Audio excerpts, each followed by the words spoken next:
So, a vision for British Muslims and a British Muslim narrative. Do we have a vision? Well, when your boat is being pounded by wave after wave in the middle of a storm and you're just trying to struggle to stay afloat, it's difficult to say that you're going to be plotting a course. When you are in the middle of the storm, you're not exactly dreaming of the ideal port that you will come to. But the problem with that is that you can be defined by events instead of defining them. We don't yet know what Trojan Horse is going to mean, how it's going to stand in the history of British Muslims. But we do know already a couple of things about how we are responding to it and being positioned by it.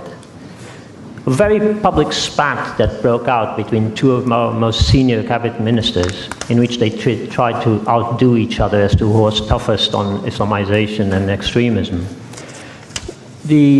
A leading reporter introduced the story by saying, this is about more than just two egos. This is about what is happening in our classrooms, and this is about the future of Britain. So whatever was the truth or the reality of the plot, whatever the educational failures that may or may not have been at stake in the investigations that were going on, the issue appeared to already be settled that there was a creeping Islamization and that there was a concern that the very future of Britain was at stake. Now, leaving aside the devastation and the disruption to lives, careers, aspirations on the ground in Birmingham, the people of Britain, Muslims and non-Muslims alike, have been badly let down by our journalists and by our politicians. With few exceptions, headline after headline, program after program, discussion after discussion, hollowed out the space for the sane voices, for the informed voices, for the reflective voices, and pushed cliché, marginal voices, rumor, aspersion, and quoted an entire community under the lens of suspicion. Journalists have failed to inform the wider public and to question critically. And politicians have failed to provide real leadership. The kind of leadership that proactively challenges scaremongering and suspicion and fosters trust in communities.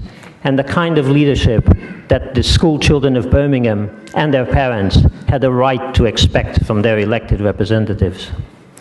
In the words of David Hughes, the vice chair of Park View Academy Trust, the problem here is not extremism or segregation or religious indoctrination. The problem here is the knee-jerk actions of some politicians to have undermined the great work that we do here and undermined community cohesion across Birmingham and across many of our cities. They have put Muslim children from these communities at substantial risk of not being accepted as equal, legitimate, and valued members of British society. And they have allowed suspicion to be cast on the aspirations of their parents and anyone else who believes that these children deserve the same rights and excellent standard of education as any other child. Not for the first time this month, this year, this decade, this generation, have Muslims been made to feel that some people in this country are more equal than others, and that when it comes to Muslims, suspension of disbelief and of suspension of the critical faculties seems to get away. Now, the fact is this: Muslims are disproportionately the object of news coverage and inversely proportional able to shape the public conversation. We are the most talked about and the least heard. We are arguably disproportionately the object of public policy, of research, and of surveillance.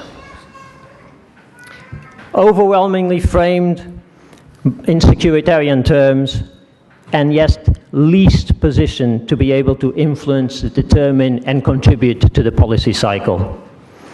The figure of the Muslim is everywhere, pervasive from page to screen to stage to word, and we are the least able to shape the creative imagination of our time. Whatever else comes out of this affair, we are left yet again with serious questions about our capacity to narrate our own stories. Questions about our ability, in the absence of think tanks, spin doctors, PR companies, and professional media experts, to be heard are more urgent than ever. This is not merely about whether we do enough, whether we speak enough to the media, whether we try enough. It is about the fact that the media is an industry and we need to work with the media.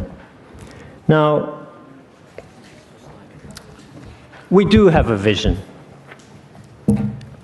We know what Muslims want, and this has to be made very clear, although it seems to us obvious.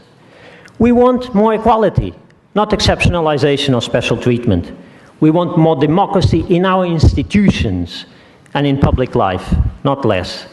We want more critical citizenship, more transparency and accountability, not less. We want more active civic engagement and participation, not disengagement. We want more social inclusion, not seclusion. We want more diverse and plural recognition and representation, not less. What we want is to be a part of the common conversation about the common good, not apart from it. And we want to be a part of it in our neighborhoods, in our communities, in our NHS, in our trade unions, in our schools, in our constituencies, in our government, and in Britain and in Europe. We are being told that we must do more to integrate and that we must uphold British values. So let's be clear about these two things. We don't just agree to or want integration, we demand it. But integration understood as socio-economic inclusion.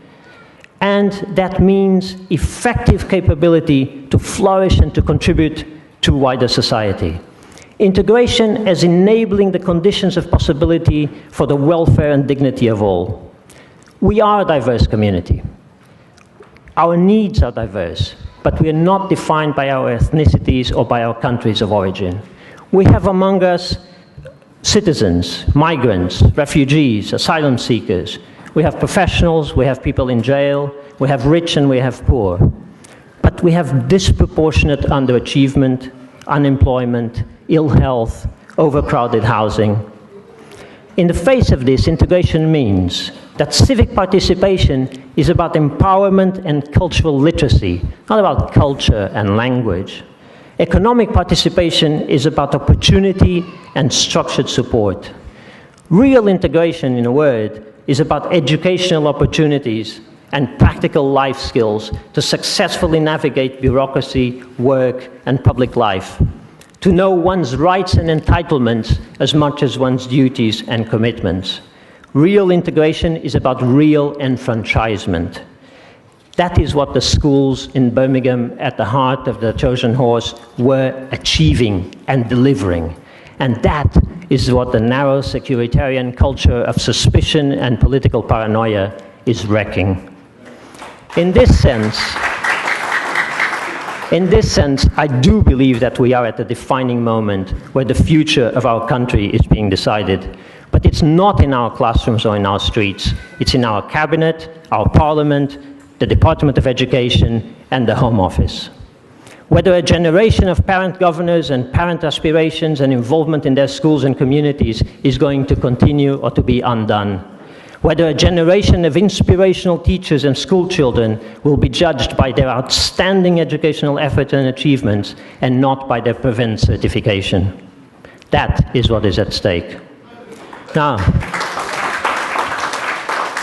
let us be clear about British values. We have no objection to British values, on the contrary. As you know, Gandhi famously, when asked what do you think of Western civilization, said it would be a great idea. I think we say the same about British values. British history, abroad and at home, has not lived up to these values, any more than that of any other nation has. In fact, if we do live in a more tolerant, more just, freer, more equal society in Britain today, it is in part because of the contributions and the mobilizations and struggles of ethnic and religious minorities to overcome racism, xenophobia, injustice and discrimination,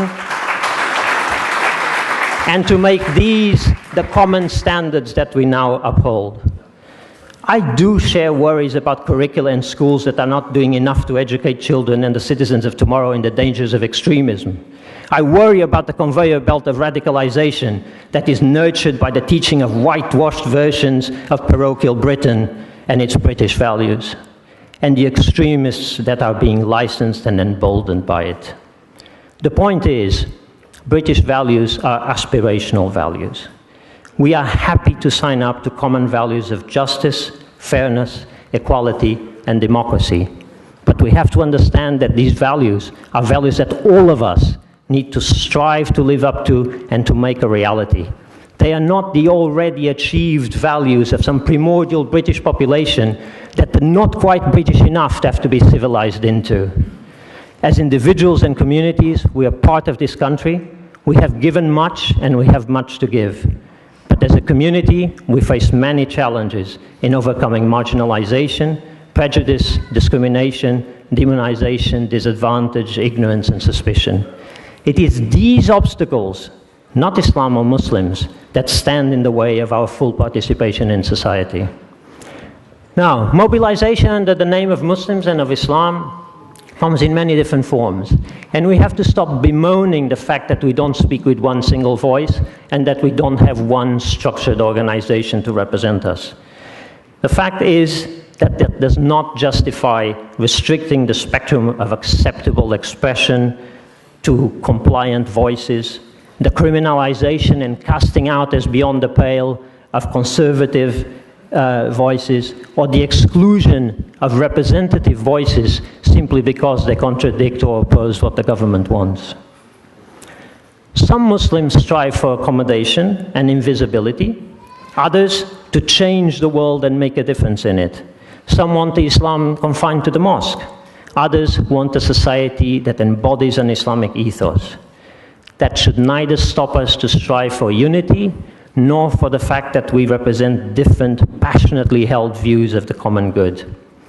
At this time of economic uncertainty, when the safety nets in society and solidarity are being stripped bare, Muslims have all the more to contribute to an ethics of care and of the obligations of what we owe each other.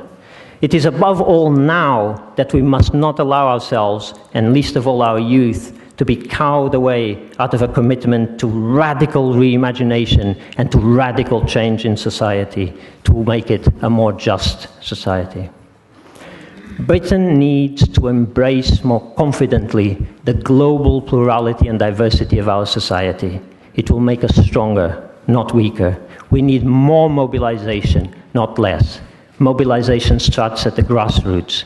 It's you who is going to make it happen. And so it's from you that we need to hear now. Thank you.